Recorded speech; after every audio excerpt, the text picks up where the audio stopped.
feel like I should feel like I should feel like I should feel like I should go. Go.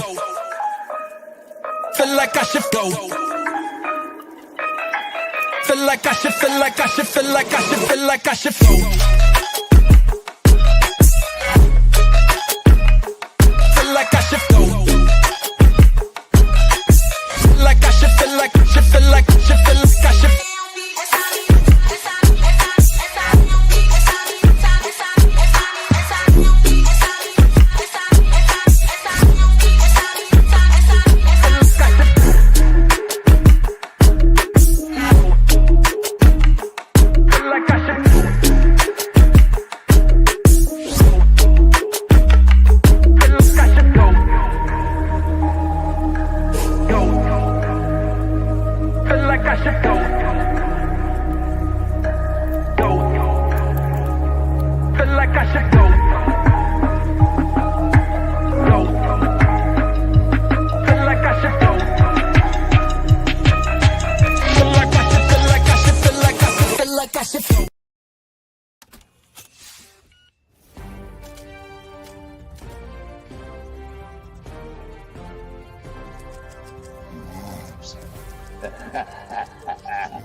GetCrack. Wake up, motherfucker.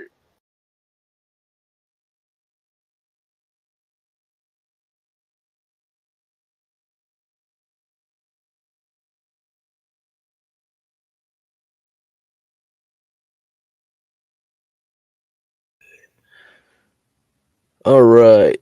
What's up, guys? March 11th, 2025, late night. The prelude to CPI tomorrow morning at 8:30 my time Pacific. So that's going to be 8:30 a.m. Eastern. My bad. 5:30 Pacific. All right. So let's look at what's up today. I have some tickers rolling across the bottom of the screen. I'm going to have to get to. Let's see. All right. Let me see if I can get through some of them. All right. And then after that, I'll play some videos. Let's get some update on Bitcoin and the market. All right. So I'm done. Now, I'm not going to talk about Bitcoin right now. Okay, I'm going to let the video play that. I'm going to cover some tickers that we have to get to. EXK had earnings. All right, perfect. So, silver miner, EXK. So, it had earnings in the morning, popped about 17% right off the bat, I think. Yeah, around 17 to 18, 20, 19%.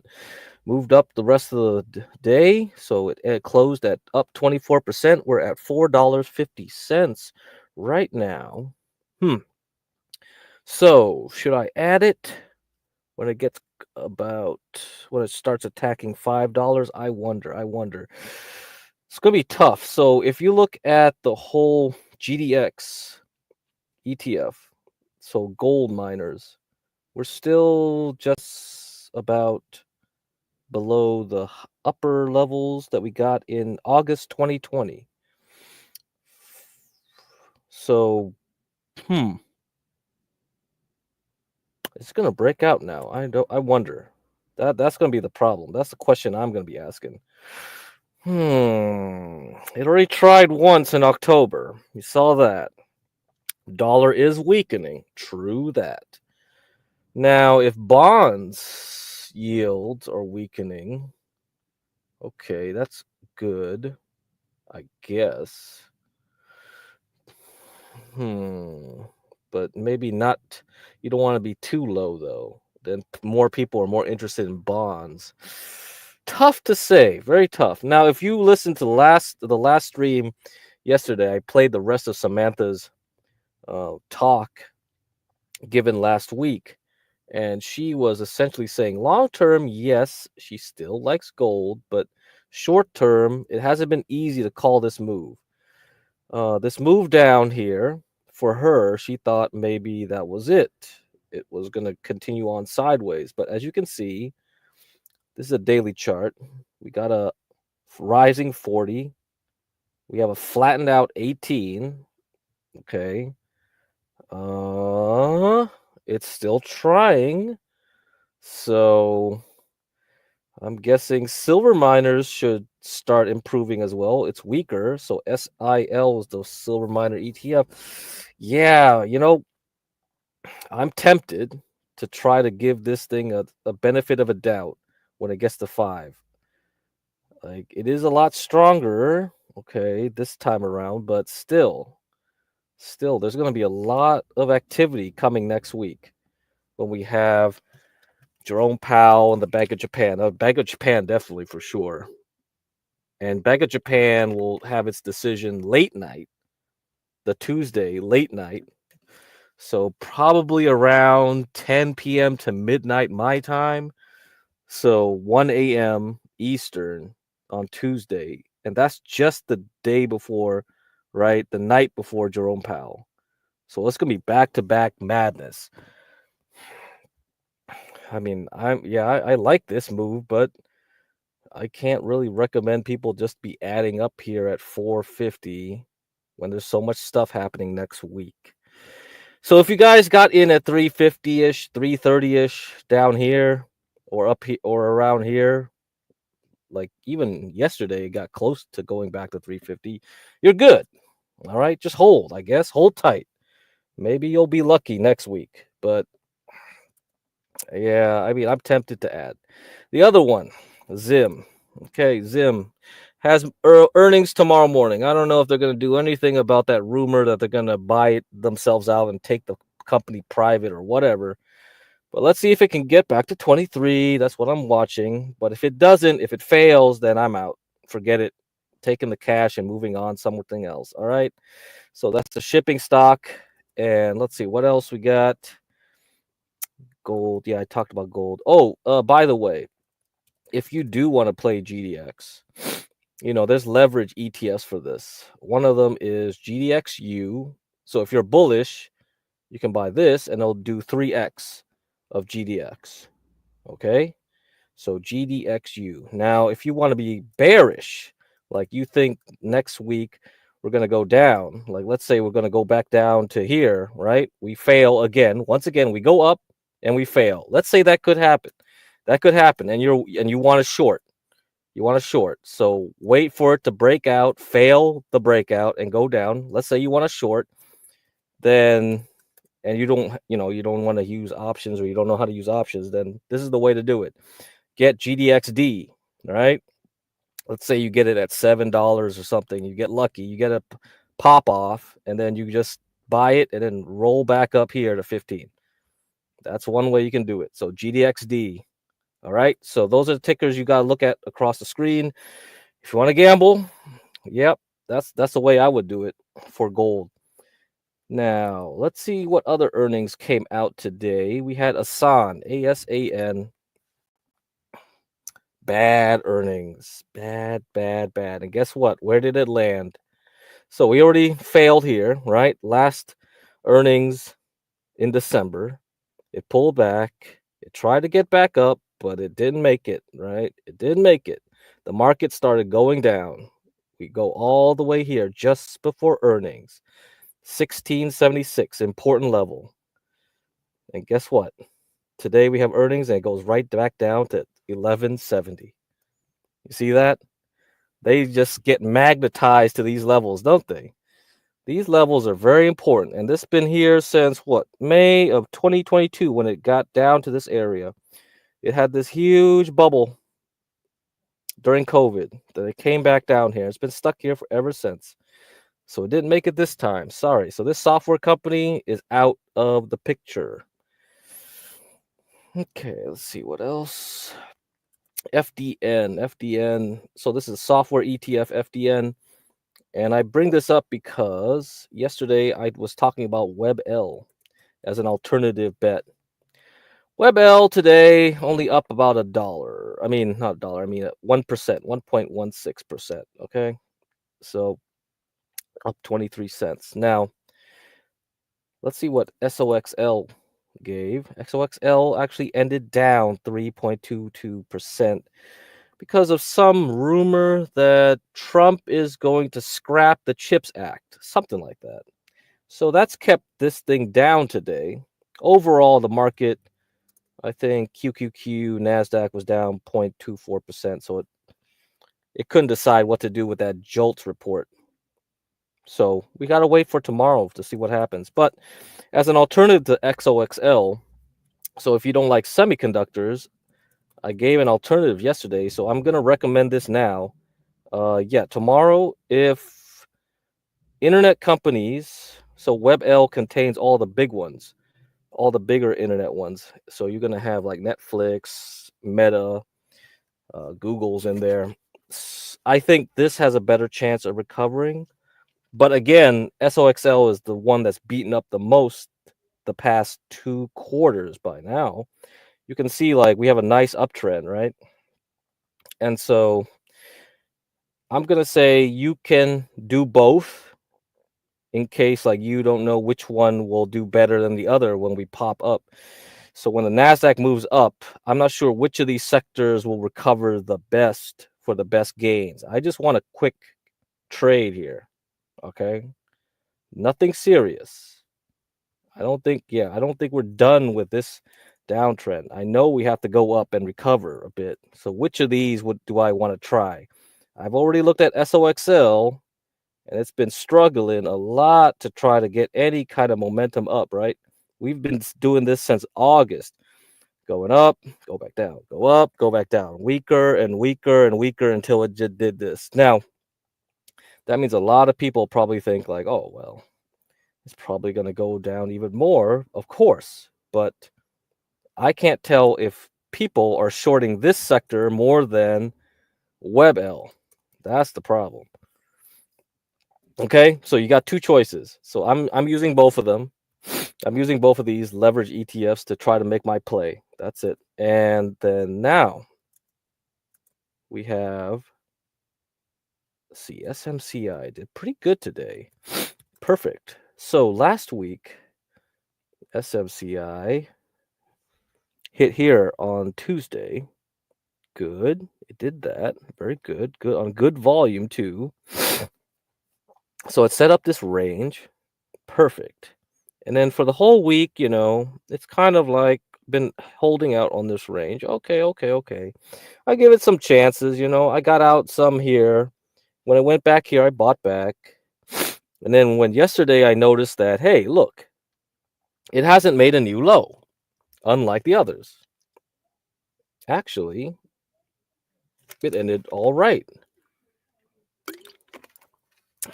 And today, as we can see, it's moving up the moving averages, huh? It's moving up these moving averages on the hourly. So this is the hourly chart. It's doing fine. It's making a base. Up 10.68% today. SMCX using leverage gives you 21.22. So I am going to be really watching this tomorrow. This thing, out of all the semiconductors, is doing a lot better. So yes, I like this. I like this a lot. Oh man, if this thing can get back to 70 or 60, I just need a 60. Let's just go back to 60, huh? In a couple days. That's great. That's all I need. That's a good trade. Okay, last one to talk about, MSTR, everyone's favorite. This one I've been like telling people to study this one. You can see back and forth, back and forth. Perfect. Now,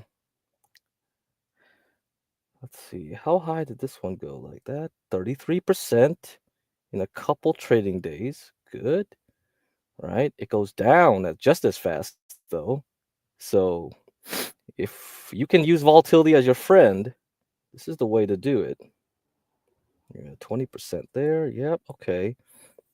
Now, let's see how high we can go this time. Let's see if we can get back up here and jump over it. This is what I'm waiting for. So I have a bunch in this one. So it's up 9% about today. So if you use MSTX, it's about it's got close to 18% today. Not bad. All right. So I gotta see. I'm gonna hold a while and see what happens tomorrow. If I want to add more or not. Now, the other stuff I mentioned yesterday was look at Tesla to buy that dip yesterday, right? TSLRA and TSLR. So TSLA is the stock itself, and TSLR is the leverage, 2x. So yeah, it's up 7%. That's the other one. The other one was NVIDIA. Okay. So let's see. It was trying real hard. I think this thing was actually trying to get up to like up 5% at one point before pulling back in the last hour. So yeah, watch this one. And if you want leverage, you use NVDL. So I got that around what 35 something. Yeah, something like that. 36. Somewhere close there. So I'm watching that one. And then what's the other one? Oh man, we gotta go through all this stuff. That. Okay, that's it. I think natural gas. I'm not sure. Yeah, you could have shorted it yesterday. Yeah, okay. And then again, you could have got another chance today. So, yeah, wait off on that a bit. I'm not sure how strong natural gas will be at this point, or if it's worth shorting until we get to Thursday. Just focus on the other stuff with the tech. Yeah, that's about it. I'm just doing the big cap tech stuff. I don't think I want to play with these other guys. Like NVTS, like you can see like it's hitting these bottoms. Yeah, okay, it's possible like it can rocket back up to $3.60. Like if you got on the watch list, yeah, go for it, but I think you have better chances with the large cap. So SMCI, Tesla, Nvidia, all those things have a better chance to recover in a smooth manner, because the other stuff, it's like, yeah, oh man, I don't know. Like these uranium ones. Yeah, I discussed about like the utilities too. Yeah, I was talking about that with that dude Milligan or whatever on chat. So I said BKV, CEG, TLN. Yeah. Looks like they're trying to make bottoms, but I don't know. I think I would rather wait a while on these three. But yeah, put them on your list. I mean, I am looking for utility stocks to rebuy. I did like playing CEG, like this thing here, right? From January all the way up here. I had a small position playing it. It just went too far. I was like, what the heck is it doing? This is way too much of a move. It's gonna revert then. So now it's down here, but it's below this last resistance. Oh boy. Okay, maybe it gets to 180. Maybe I'll be interested in 180. Yeah, okay. So yeah, that's tough. Today was the 5th anniversary of the COVID pandemic. Oh, that's nice. Man, I forgot about that whole thing. No one to catch you. Okay, keeping on your toes. Yeah, I come whenever I come. If there's anything to talk about, it depends on the topics. If there's much to talk about, because everything I said yesterday, yeah, you guys already got. All right, I think I'm done covering a little bit of that. About 20 minutes of that. Okay, now we're gonna go to the video. Let's see what the Bitcoin cycle says. Are we at the bottom of Bitcoin? That's what we got to get.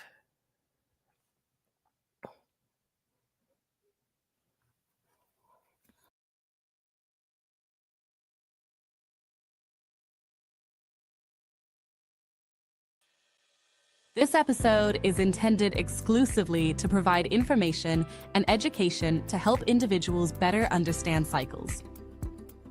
However, this information is not be construed as professional advice as to the buying and selling of securities or other investment instruments. In no event does the host express any opinion with respect to or make recommendations regarding the purchase or sale of any particular investment instrument. There is a very high degree of risk involved in trading securities. Buying and selling decisions are solely within the personal discretion of each individual. From the mind of Lars von Tienen, The most advanced cycle analysis. Hot off the press.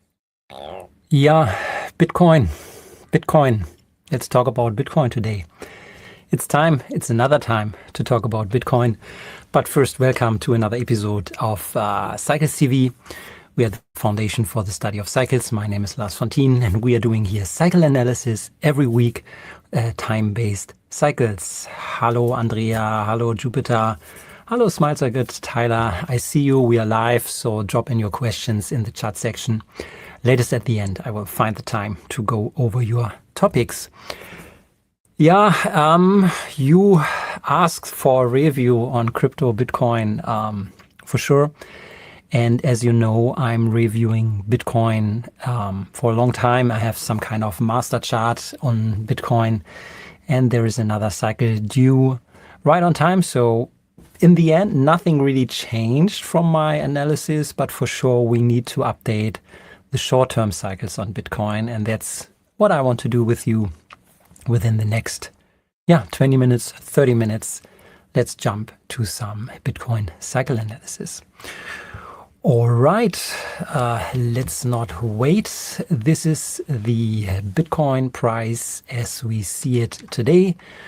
We have this sharp drop here during the last months. We are close back to 80K now in Bitcoin, and we all are interested now.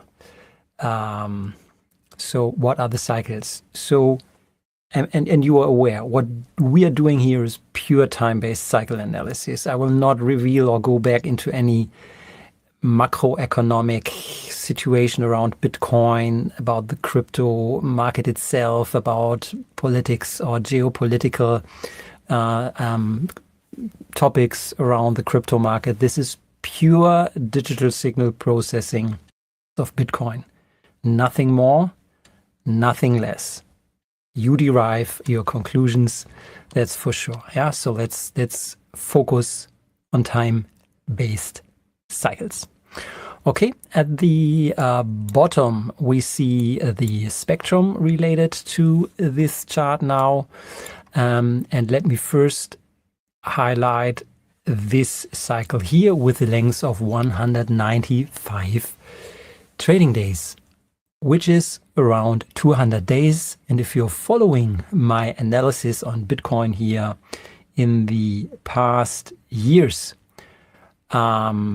you're aware of the nominal 200-day cycle is a very important and prominent cycle, which was visible at almost any important move in Bitcoin going back the past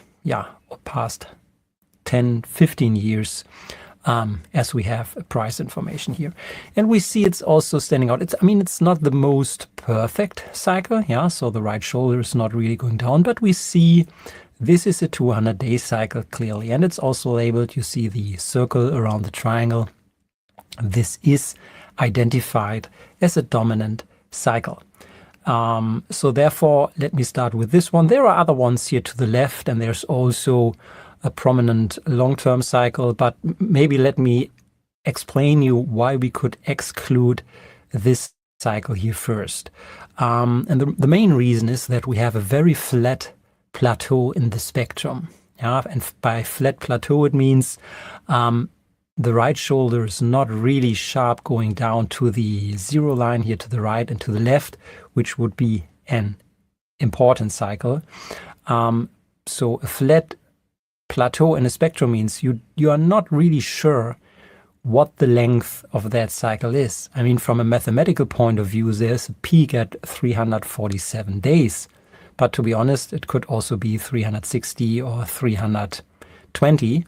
It's just that mathematical peak is not really giving us any confidence that that length is correct, and that therefore also the phase cannot be trusted. So therefore, this is too flat. It does not hurt if you want to sit on that spectrum. And then the next one, so the next highest one here from the amplitude perspective, is exactly the 200-day cycle. And from historical analysis, from the perspective of the persistence of this cycle, we know this cycle is important. So therefore, we must start, and I want to start our analysis with the 200-day cycle. So let's activate that cycle. We see it activated here on the chart. And if we zoom in into that cycle, we see,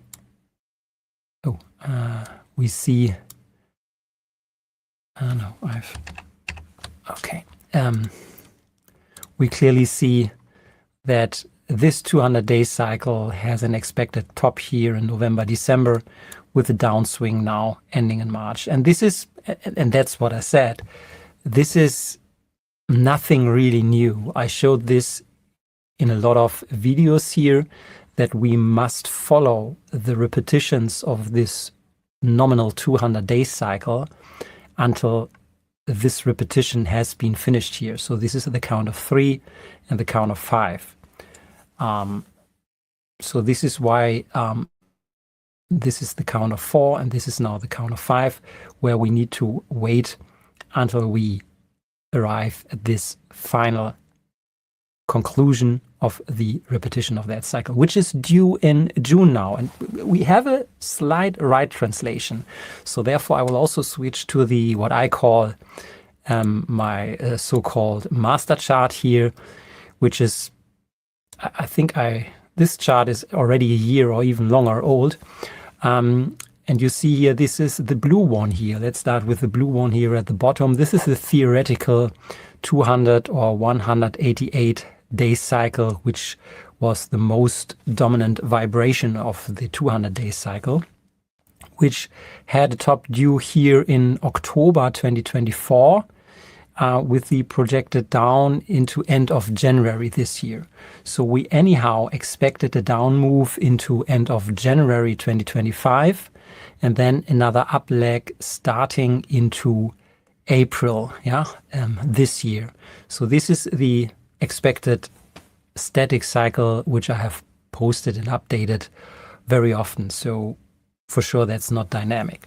So what needs to be seen this also into context of the seasonal cycle. So the seasonal cycle lasts now into May, maybe this neutral period here into June, early June, before the next bearish phase will kick in from a seasonal perspective. So we are still in a very positive seasonal period, where now this final upswing of this 188 days or the nominal 200-day cycle is due end of January into April.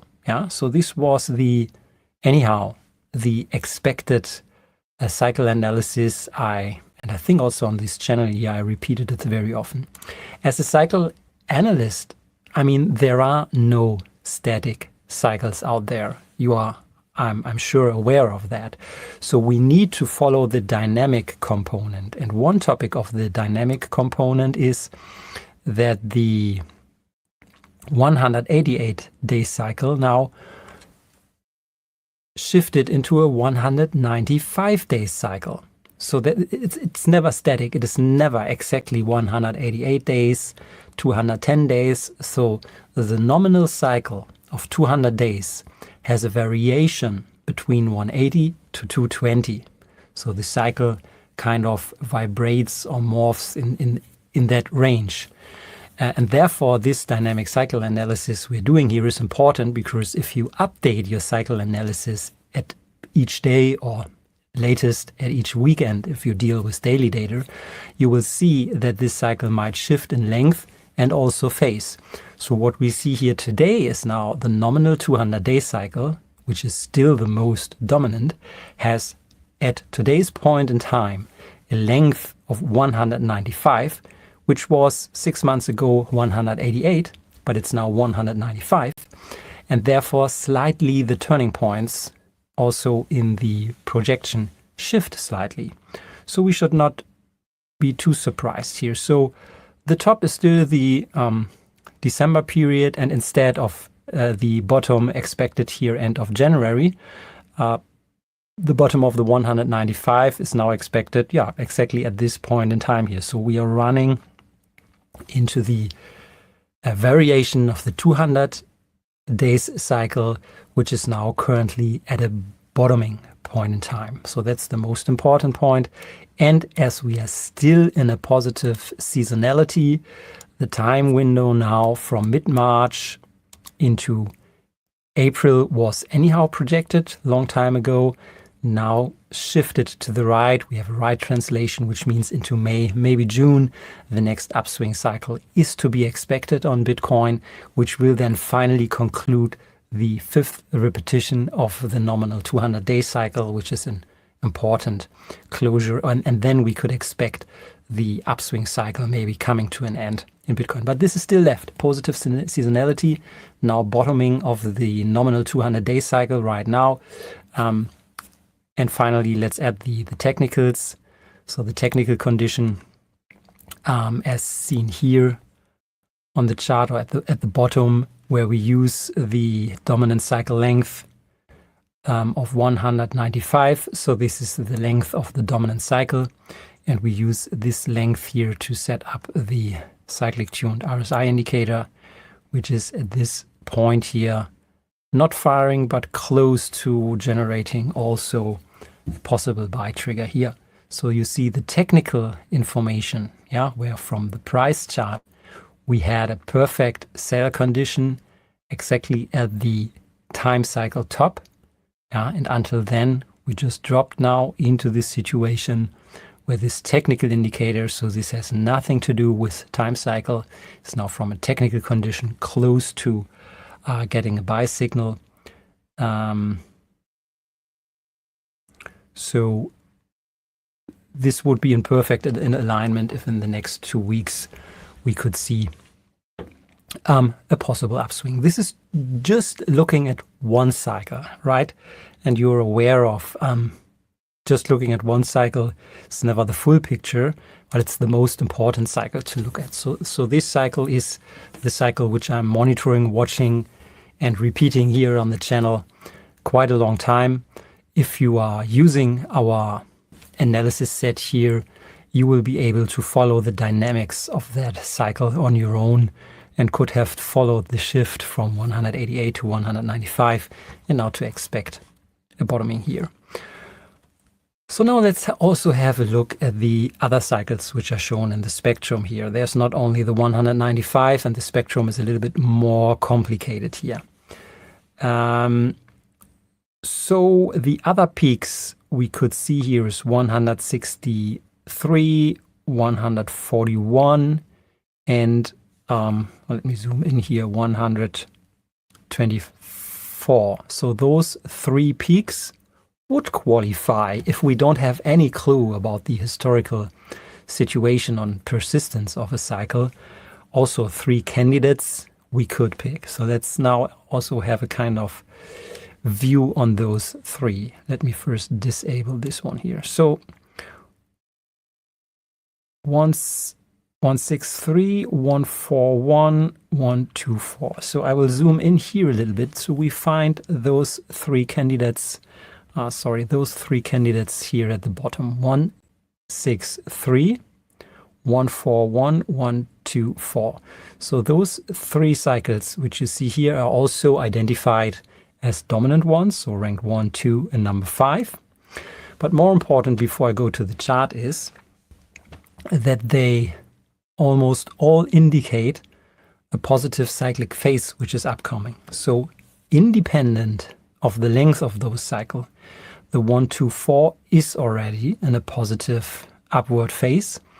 141, you see the green dot here. So this means this cycle will shortly reverse into the positive phase.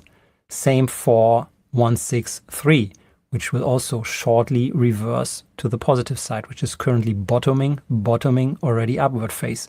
So this is what I see directly by only looking at the numbers of that spectrum.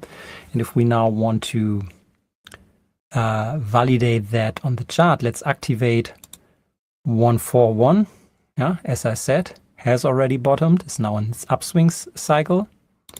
163 is also bottoming now, starting the upswing cycle. And 124 is already in the upswing phase. So even though, so the shortest one will go into April, 141 goes into May, 163 also into May. So it's not really important to understand which is maybe more dominant than the other one, because all three paint the same picture. So we could also aggregate those three with a nominal 200-day cycle. So let's do this. Let's build a composite out of all those 4 possible cycles. And you will see it looks like there's one important cycle now. This is not one cycle. This is the composite out of 4 cycles, which seems to look like one cycle. But that's what I'm trying to say. All those 4 cycles, yeah, from that spectrum here, 1, 2, 3, 4, tell the same story. So that we have now the cycles within cycles alignment of those 4 cycles, indicating a possible upswing phase into at least May, if not June this year. So that's the composite of those cycles.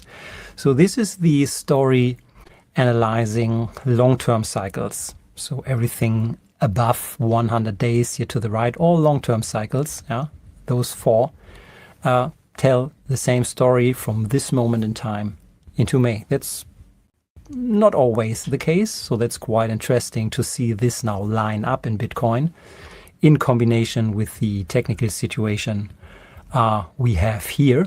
So technical situation could confirm that timing window using long-term cycles. Let me now add another perspective to complete the picture here, or even give you a broader picture on Bitcoin. If we have a closer view into the short-term cycles, which are also there, maybe not really discussed. So you see here in the lower left, yeah, so there are a lot of short-term cycles I've not spoken about. So we can also zoom in here a little bit. Oh, no, that was too much. Let me reset that one. Zoom in to this section here. This section. So here we have now only the spectrum going up to 100 days. And what we see here, there are 2, I call them short-term cycles because they have a very short length, so below 100 days. And we could talk about a 65 days cycle, which stands out here in the spectrum. And then a second cycle, which with about 84 days. So we could also take those 2 into account, which could also be harmonic relation to the 140, 160, 200. So if you multiply this cycle length by 2, so 84 multiplied by 2, you will get 160. Yeah, and if you maybe remember, 160 was exactly that cycle we already discussed. So the nominal 8-day cycle could be just an harmonic relation of that cycle, similar to the 65-day cycle. Multiply that by 2, and you would land at around 130. So 124, 141. So this could also be a harmonic relation to one of those 2 cycles. So, I mean, we are not sure, but we see a harmonic relation to the longer term cycles we have analyzed. But let's now only have a look at those 2 short-term cycles on its own. Yeah? So let's refresh. Let's exclude all selected cycles. Let's remove the technicals, and let's start with the 65-day cycle. That one, which I would count a very short-term cycle. You see, you have a lot of repetitions here, and it's very hard to see just from that cycle if it has or if there's the real cyclic component, as we have huge swings which make it impossible to spot on the price chart. So therefore we need to apply some filtering to the price chart so that we only see the component related to these 65-day cycles. So we only want to see the price swings which are related to that length, and we then remove all other possible cycles from the price signal. which is what the cycle highlighter is doing. So we can have a view on that if we right-click the 3 dots, activate the info box. Let me make this a little bit larger here. So what this now activates is the cycle highlighter window here at the bottom, only showing now the price swings, which is the light blue here, which are in the price series overlaid with the theoretical 65-day cycle, which is the red component here. And what you are looking for is about the correlation between the light blue one and the red one in times to when those peaks happen. So and you see this here, so we have a very nice alignment of the theoretical peak with the real peak of that length in the price series. So there is almost no or just a very short deviation in time. So that cycle has a very low time variation. You see that from the amplitude perspective, you can also see the amplitude variation. So the red cycle shows you the average amplitude of that cycle, which is a perfect fit here in the past and in the recent. So the recent swings, to the downside and to the upside, we have huge amplitude acceleration. So the amplitude of that cycle, so the influence of that cycle length has even been increased, while the time component, so the timing component, is still very stable, which from that perspective gives you an interesting edge that you understand now that this 65-day cycle seems to be becoming more important in current price action. And then you could also have a spot at all the repetitions going into the past. You see, even if you move back further, that this cycle has a long history.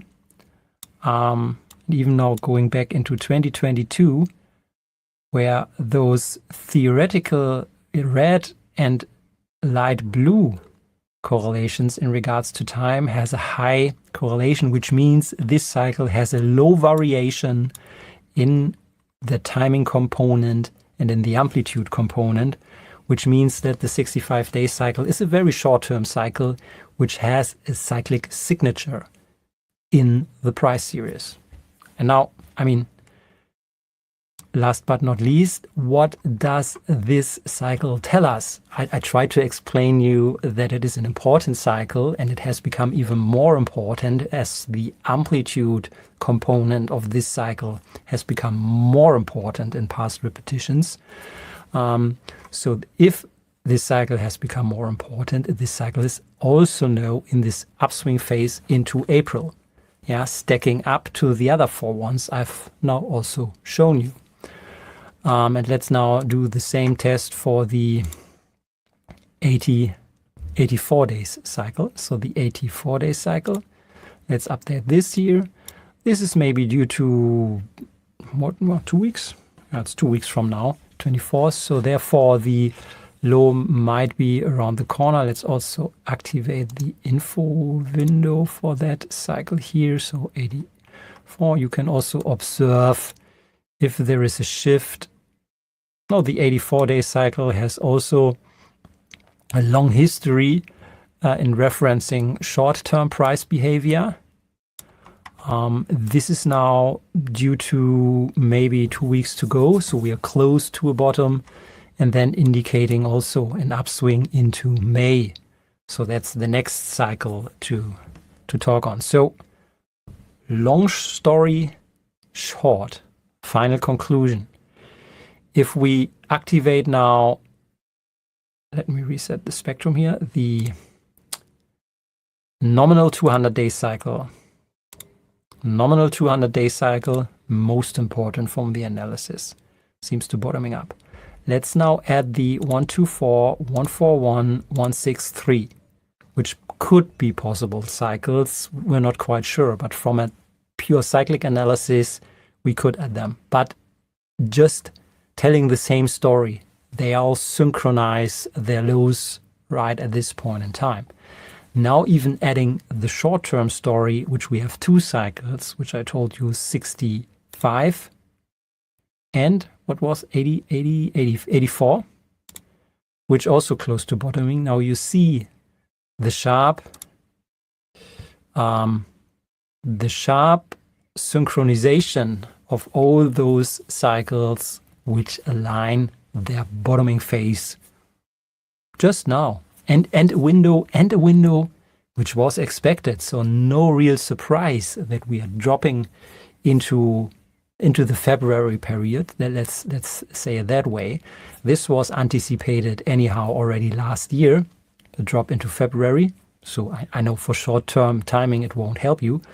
But at least now we see the current actual cycles with their current phase and state right now indicate that all those cycles are syncing up their bottoming phase due to, and that's the final leg of the 5th repetition of the nominal 200-day cycle anyhow, which I'm waiting for, which is still in a positive seasonality which lasts into June. Now you have my updated Bitcoin analysis. I also showed you the technical condition. All right, so that's enough. Now you know we're at a bottom. Maybe, very close to a bottom at least. Maybe next week we'll hit a real bottom, but watch it. Watch that Bitcoin and get ready to buy. Okay? All right. For now, just wait a while. Yeah, you could buy around 80K. It's been touching that for a while, but maybe it'll drop to 70 in a week or two. We'll have to wait for Powell. But we're at the point where we're almost there. We're almost there. Now, I'm going to play this next video here because Milligan yesterday in chat was asking me about yields, and I decided the dollar as well. And there was this recent video from Tom Bowley. So I'm going to play a clip from it, a section, and where he talks about the German DAX as well. Okay, let me get up to the section I want. I believe it was here. Okay, let's see. All right, let's see. We weren't going to get that correction. Maybe the market's just going to keep pushing higher. Let's see, was it 26? We've seen since 2021 ratio. This is only a 1-year chart. This huge news just hit that above 20. I basically. All right, I'm going to end with this. This is the 10-year Treasury yield minus the German 10-year Treasury yield. Now, if you think back to when I think back to economics when I went to school, which was back in who knows, back a long time ago. I don't want to date myself. But I was always taught that, yields go up for a couple of reasons. One, to fight inflation. One, to, when the economy is strengthening. Normally, everybody gets out of bonds, yields go up. So, but I got a lot of other signals right now telling me that the yield or that inflation is not a problem. So I'm kind of looking at the yields telling me more about the economy than anything else. Now, the 10-year Treasury yield in the U.S. versus Germany, and when I've looked at us versus multiple countries around the world, we seem to have like the most positive correlation with Germany, meaning that whatever happens in our market generally happens in theirs. So I like to look at the two countries to see when we're kind of getting off kilter a little bit. 10-year Treasury yield, you can see since back in 2011, we mostly have gone up and we've pulled back, kind of gone up, pulled back, gone up. And then recently it looked like we were breaking out to the upside, which meant what? It would mean that the U.S. economy is stronger than Germany's. And the fact that we've seen the yields going up in the U.S. over time more than Germany tells us that U.S. market, the economy has been better and the stock market has been better over that same period. But look at what just happened here in the last month. While everything else is starting to roll over, look at what just happened to our yields versus Germany. Remember, I just said in Europe, they've cut rates 6 meetings in a row. We did 3 and then we stopped. And then the Fed said, oh, we're pausing. You know, in my opinion, that was a big mistake. And I think that's what the charts are starting to say as well. Now we're starting to see other countries outperforming the S&P 500. We've been outperforming for a long time, probably the better part of 15 years, just about every other market in the world. And it's all changing right now.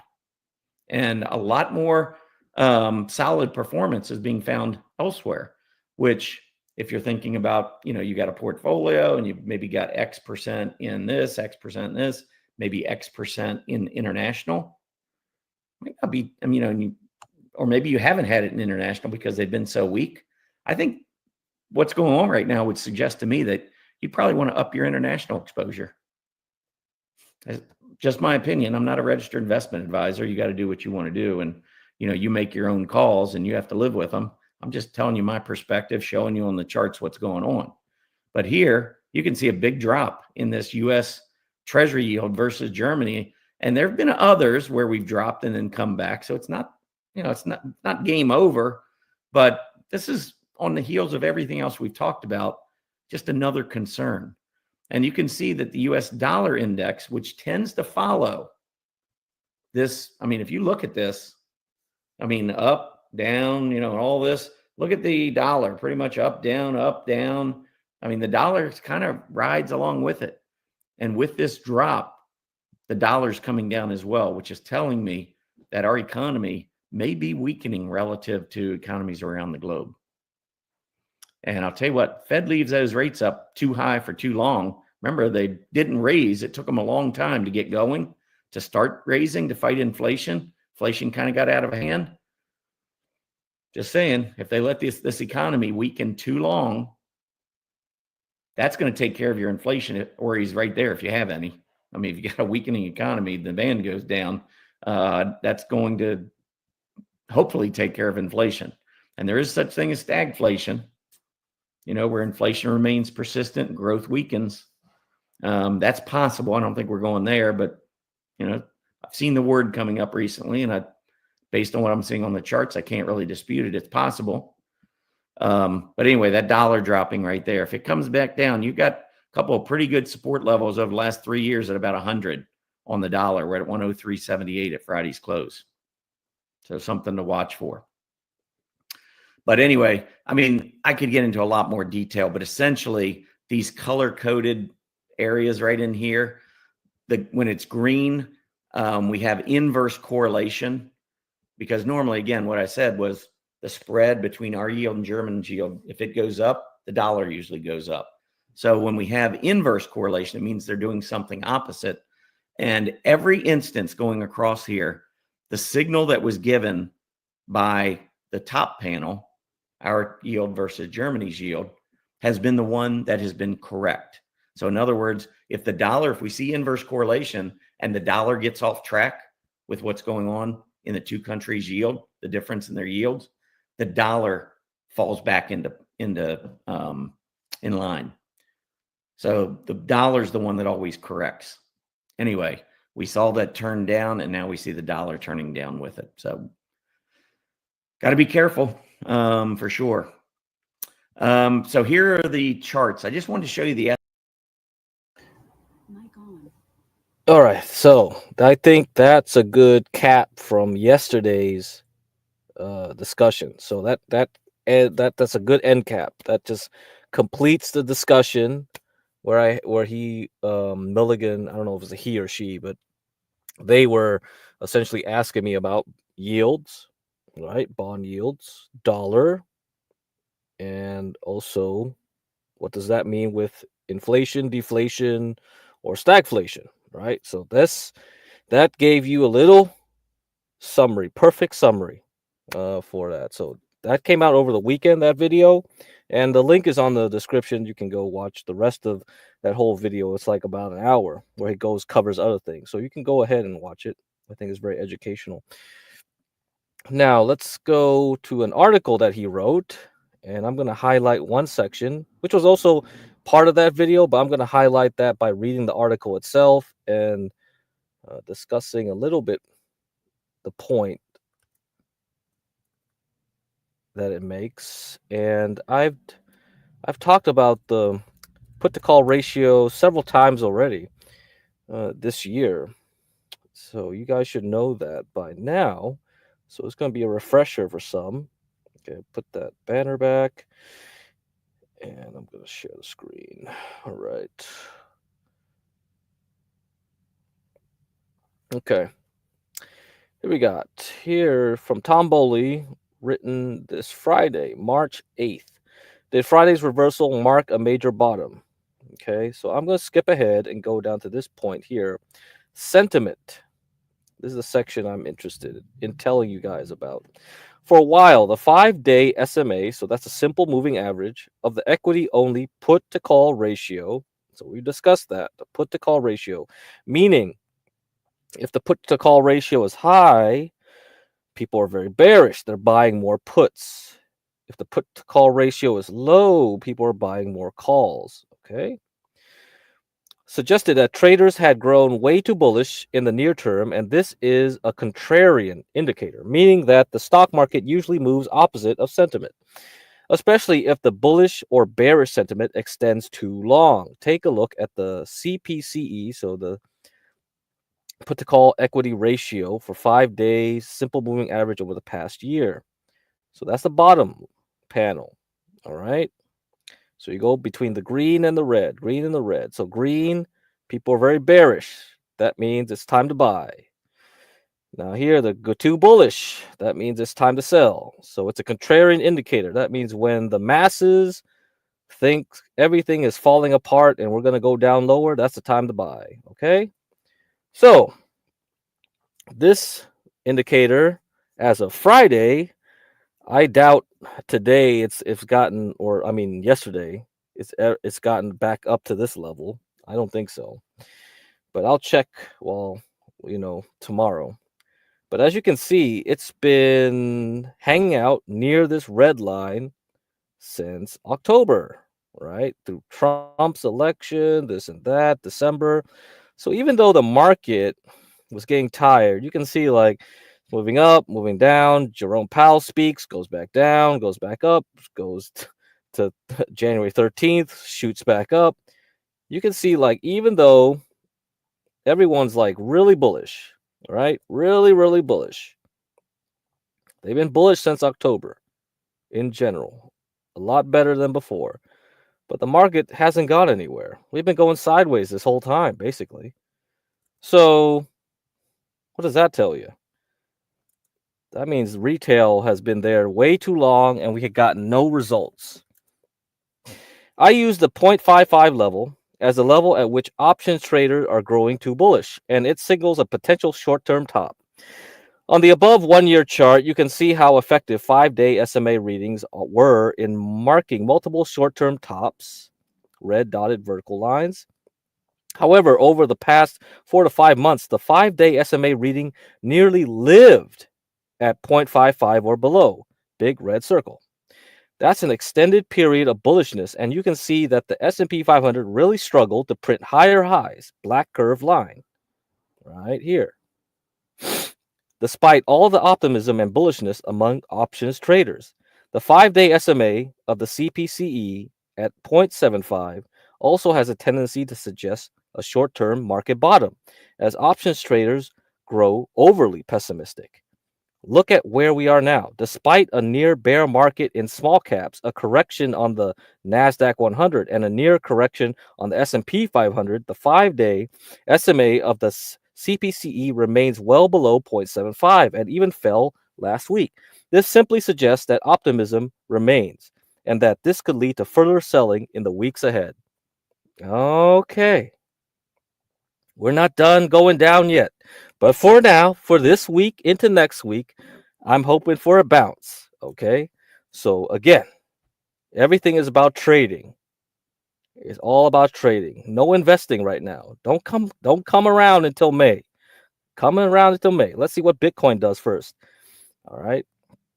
Anyway, you guys can read the article, the full article yourself. I just wanted to point that part out. I think that's the most important thing. Okay, so that's all I wanted to cover today. I think about 1 hour. Okay, perfect. So let's see what else I got to cover. I think couple more stocks to talk about.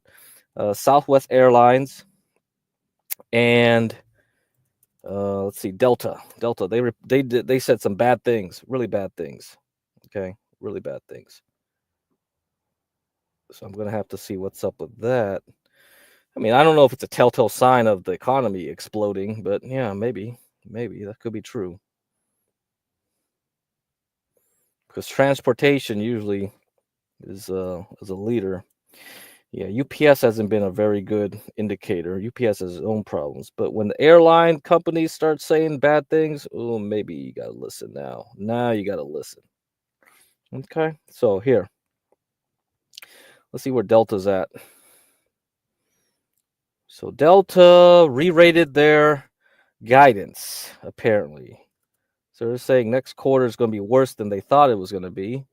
So let's see. This daily chart fell today. Okay, 7-something%, 7.25 at $46.68. It's given back everything since October. Now, United Airlines has been the best performing airline. It also has been given back. It's been following the market though. This sucker has been. Let's see when it started. August. And it moved up 200% for some reason.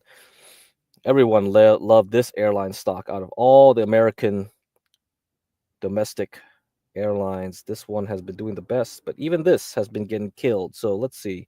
From the peak of January, so right during earnings, right here, it just went up and it failed. It went back. So every time you see a red candle like this, that's no good. So you got earnings, you go up higher, and then you just lose everything. Guess what? You're going to go down, even worse. That's never a good sign during earnings. All right, so now 37% down from the peak. Great, good job. So no, this is not a good sign. Not a good sign at all. All right, guys. Yeah. VEA, International Developed Countries ETF. Yeah, all seeing guy. I did set my 401ks to do funds that are international and emerging market, but I did that mostly because I was thinking China was going to do better, which it did this quarter. China did outperform. I didn't really expect the German element of it. If I did, I would have recommended all those German defense stocks because I knew about them back when Ukraine got invaded, but I didn't pay attention to them really hard after that because there were other stocks that outperformed better. And I don't like trying to buy international stocks that I can't follow as closely because even you can buy those Chinese stocks or whatever. You look at the chart, got the chart, but even then that's not enough, because international stocks are dependent on the FX market, right? How is the euro doing compared to the dollar? That will affect the stock price, even though the underlying stock mechanics has nothing to do with the fundamentals. All the reason why a stock is moving up or down, it could just be because the euro is getting too strong or the dollar is getting too strong, something like that, and that's what's happening. The other thing too is you gotta understand their bond market, and it's I don't want to do that. So yeah, it's going to require more work when you deal with other countries. And then China has its own problems. They got tons of politics that you have to follow. And it's just okay, when is the party Congress going to meet? When are they going to have an economic meeting? When are they going to talk about BRICS with other countries? And then when they're going to have a G7, G13, G whatever meeting? And it's just I don't got time for that shit. Because then I just like dealing with U.S. stocks because I only need to follow what day is Jerome Powell going to open his fat mouth. That's it. U.S. markets, you just need to listen to Jerome Powell and sometimes the Bank of Japan. And those are the only two people you got to worry about.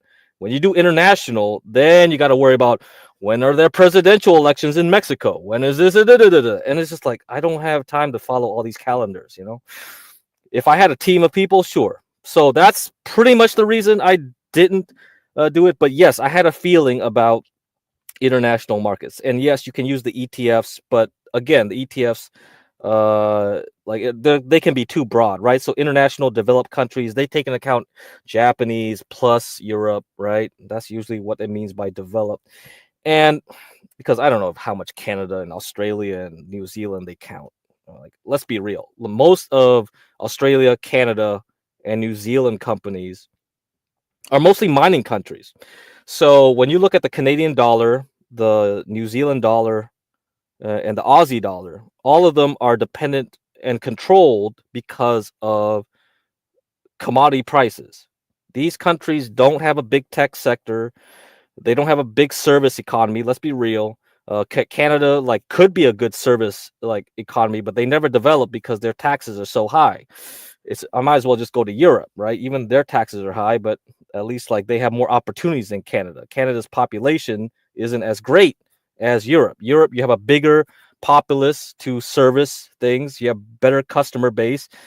Canada is basically the United States hat. So whatever. Sold all my Delta and most of my American. Oh man, yeah, you should have did that earlier, man. Once I saw United Airlines do this, I was like, uh-oh, something stinks. And this was back in January 22, right? And it was going flat. So yeah, once you see this, this is a distribution structure right here. This whole thing is distribution. Yeah. This is distribution. That's it. You see that? And that's why this whole area is important. This part, this low right here, made in December, which is just barely above this gap right here, this gap made here.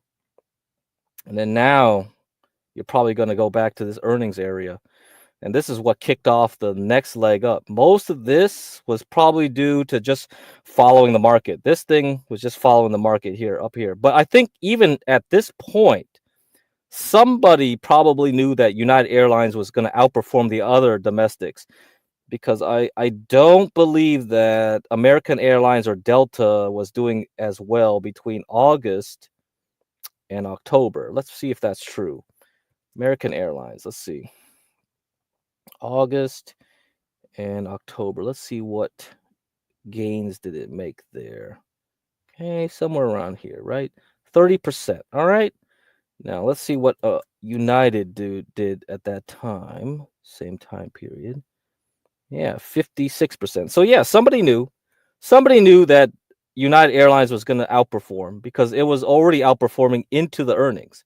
So if you compare this over the other airlines, you could see there's something going on, right? Delta looks more competitive. Let's see if it did. Even that one, yes, 37. So it still couldn't beat United Airlines of 50%. And I'm not going to talk about Spirit or the other crap. Those are already in the pink sheets now. Spirit, Frontier, yeah, those are dead. That's the Greyhounds of the skies, right? Okay. Now let's see. I covered those. Oh yeah, love. The other one was Southwest, and this one was up today because they're going to charge baggage. So before they let you have baggage for free, no, Southwest now charging baggage. So it was actually up for a while here. It was up 16% at one point before pulling back. Now it was only up 8.34%. So that's it. Sorry about that, but yeah. But this one's been a range forever. This one, see, this one's been in a range forever since. Oh God, yeah, it's nearly back at the COVID days. Yeah, sorry. Yeah, I hate airline stocks. I mean, cruise line stocks do much better. Let's look at Carnival, right? From 2022 or COVID, it's been moving up and down, Yeah. Yeah, if you get it at the lows, that was 300%. So I think these things did better than most airlines, cruise lines. But even this is going to fall over, right? So let's watch what it does. What's the other one? Royal Caribbean. I think Royal Caribbean's better. Yeah. Royal Caribbean's better. Let's see what this one did back in 2022. 761%. Not bad. So RCL, right? So even with this damage here, if I looked at the weekly chart, let's see. Weekly chart's still intact. So you got the 40 moving average moving up on the weekly. See, it's going there. Tap that. This thing still doesn't look bad. you might as well buy Royal Caribbean and see if it goes up. But well, you know, if the economies are gonna start rolling over, then hey, we're gonna have trouble. Yeah, Powell is a human grenade. Yep, Powell controls all. That's all he does. That's it. He controls everything. And once I saw that December, what he did in December, I was like, uh-oh, over. You can't do anything about it. It doesn't matter what anybody else does. Because right here, you see that volume? That was the largest volume, and we haven't gotten that volume until last week. So that whole weekly volume in the SPY right here was because of Jerome Powell. And once he did that, that set the tone for the rest of the quarter. So December was the worst December on record. Usually you have a Santa Claus rally. That didn't happen. We had the worst December in history. You know, one of the worst at least in 2024. And January was the most jankiest January I've ever seen in my life. Like it's just trying to go up. So yeah, we ended the January on a positive note, but that just sets the tone now because like the January here, we had the low of the January for SPY at 575. We have the high of the January at 607. So we're staying in this range.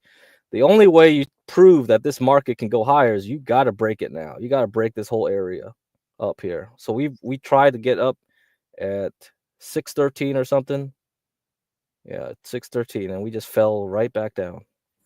Yeah, great. Good job. Good job. Okay. All right. So my thing is we're going to bounce here now because I thought we are going to bounce here, but we didn't bounce there. All right. Going to try again, bounce here. We'll see if we get the 585 on the SPY. See if that happens. We'll see what happens tomorrow. Yeah, UAL. That's when you know something's up. When you know something's out of character, because you know airlines are boring stocks. When you see something like this, you know, like uh-oh.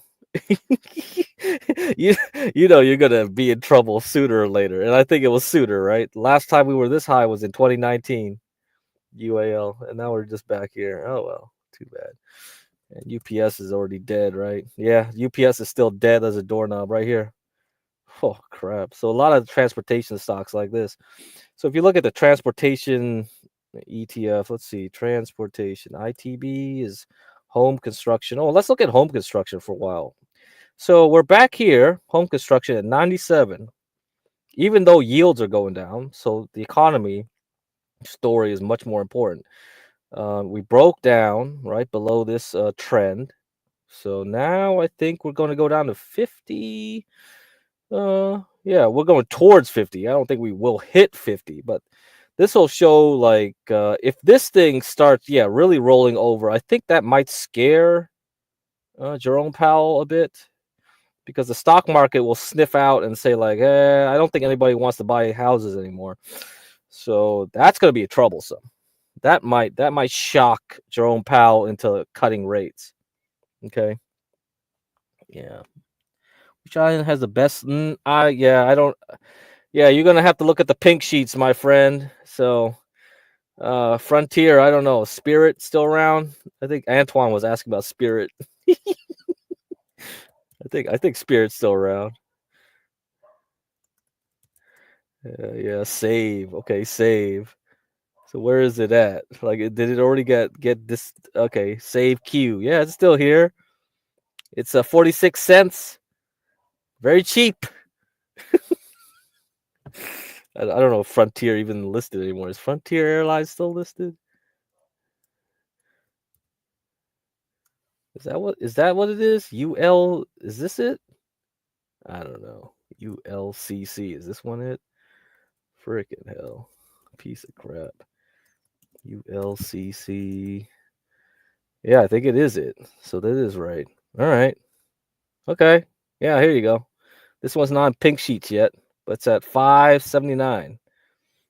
Yeah, might be worth trading. I mean, it did try to get from $3 to $10 between the summer and February. So it's very volatile. Well, okay. ULCC. All right. Now, let's see. Anything else? Oh, yeah. Transportation ETF. Let me see. IYT, I think, is a transportation. Yeah. IYT. Ooh, not good. So this was the peak here, 2021. Tap, tap, fail. Oh, yeah. And when you see something like that on transportation, yeah, I don't think you can ignore it. You can ignore it for a while, but because we're mostly a service economy in the US, but eventually that just trickles down to everything else. So I would say, let's see, yeah, it's been down here for a while. It's been weak for a while, so it's hard to say like, okay, so if I did DJT, Dow Jones Transportation, okay, divided by like the industrials. Okay, yeah, it's been falling pretty badly since end of January. Not a good look. Nope. Yeah, usually that's what the Dow theory is. When you see this ratio go down like this, yeah, that means you're gonna get it. But I mean, it's fallen before. It's in 2024. People were always like, "Oh, it's recession coming," didn't happen. Recession's coming, didn't happen. So it's like, it's hard for me to trust this indicator when the U.S. economy is mostly a service economy. You got to get a weak service economy, and then everybody starts freaking out. It's not a good look, but it's not like something you just rely on by itself. You know, you need more. I need more. I need to see unemployment like start rising some more, huh? Then I'll really know something's wrong. But yeah, it's not a good sign for sure. Okay, guys, I think that's enough. We got to wake up early tomorrow. 8:30 Eastern. You'll see CPI, Consumer Price Index, and then the market will go crazy. I hope it goes crazy. The worst thing is if we just get like a bleh, nothing burger, and the market gets confused. It doesn't know if it's bullish or bearish and gets stuck again. Kind of like today, where it's just like, we don't know if we should go up or not. The index didn't go nowhere, but some stocks did. Tesla, Nvidia, SMCI, MSTR. So if you pick the right ones, they went up, right? So again, let's see. All right, guys, I'll see you. Good night. Feel like I should go. Feel like I should go. Feel like